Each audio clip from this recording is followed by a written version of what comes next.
Ang tensyon sa pagitan ng China at Pilipinas sa South China Sea ay tumitindi dahil sa mga pinag-aagawang teritoryo at mga aksyon na isinasagawa ng China na itinuturing ng Pilipinas na agresibo at ilegal.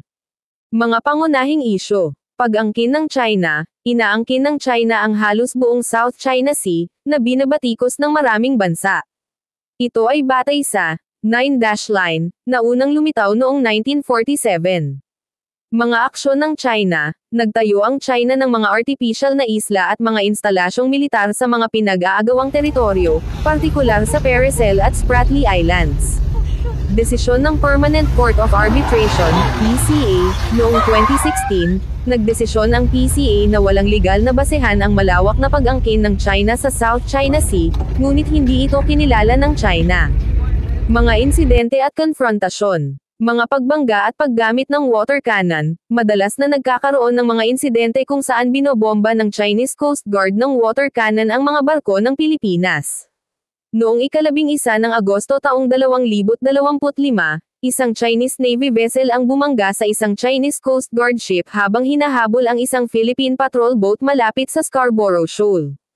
Panghihimasok sa pangingisda. Pinipigilan ng China ang mga Pilipinong mangingisda na mangisda sa Scarborough Shoal, na ayon sa PCA ay may tradisyonal na karapatan ang mga Pilipino at Tsino na mangisda.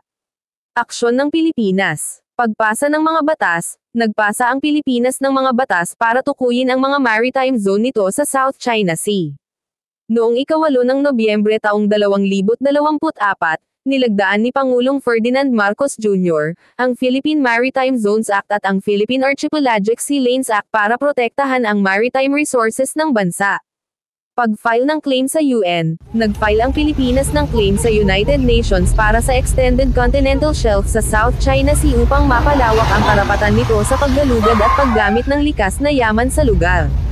Diplomasya, naghain ang Pilipinas ng diplomatic protests at ipinatawag ang Chinese ambassador dahil sa mga insidente sa South China Sea. Estratehikong kahalagahan. Lugar ng kalakalan, ang South China Sea ay isang mahalagang ruta ng kalakalan kung saan dumadaan ang mahigit 60% ng global maritime trade.